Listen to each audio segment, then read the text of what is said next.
So the issue that we chose to talk about is House Bill 1557. It is the Parental Rights in Education. We all know it as the Don't Say Gay bill. What we know is the Parental Rights in Education Act redefines school parent-student interactions by mandating that schools notify parents about any changes to their school's well-being, prohibiting secrecy between school staff and students, and restricting discussions on gender identity and sexual orientation in K through 3 education. Parents have the right to sue schools they believe have violated these requirements, with the potential for receiving damages and legal fees covered. The pros about this bill: it does reinforce parental authority in educational and health-related decisions about their children.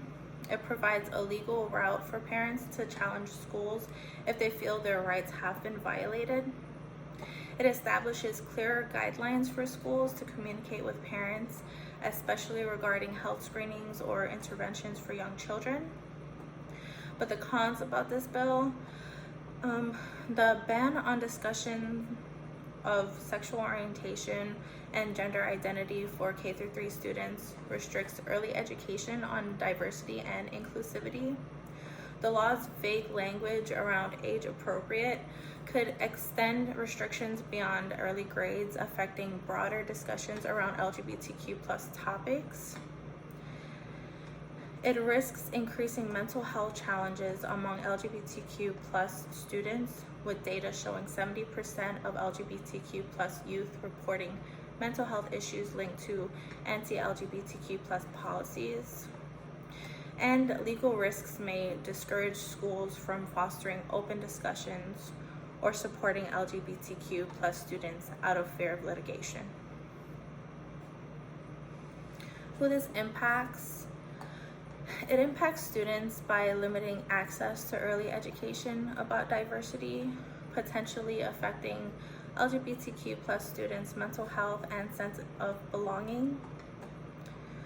It impacts educators by potential legal repercussions, and they may feel constrained in addressing or supporting diverse student identities, thereby affecting their teaching approach and classroom environment. This impacts parents since they have more control over what and how their children are taught, particularly on topics related to well-being and identity. It also has a negative impact as well, and we'll cover that later.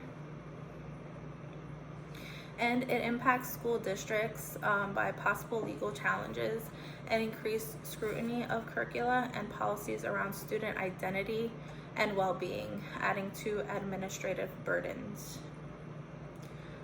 Now, how does this affect parental rights? When parents were asked about their concern level regarding House Bill 1557, 58.9% of parents said they were very worried, 28.9% said they were somewhat worried, 4.4% said they were neutral, 2.2% said they were not very worried, and 5.6% said they were not worried at all.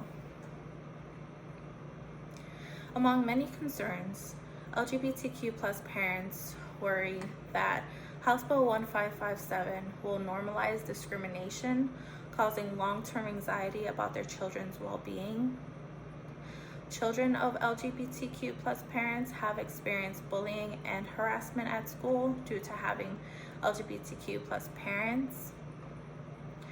Children of LGBTQ+ parents report feeling unable to discuss their families or identities at school, contributing to fears about staying in Florida. 25% of LGBTQ+ parents report experiencing anti-LGBTQ harassment since the bill was passed. 20% report being less out in their communities. 56% of these parents have considered moving out of Florida. 16% of LGBTQ+ parents have already taken steps to move their families to another state, and 11% of parents have considered moving their children to a different school. So based on Senator Burgess' beliefs in protecting parental rights and suicidal rates among youth and veterans, which will be further covered in this presentation, these statistics and his political history doesn't seem to align.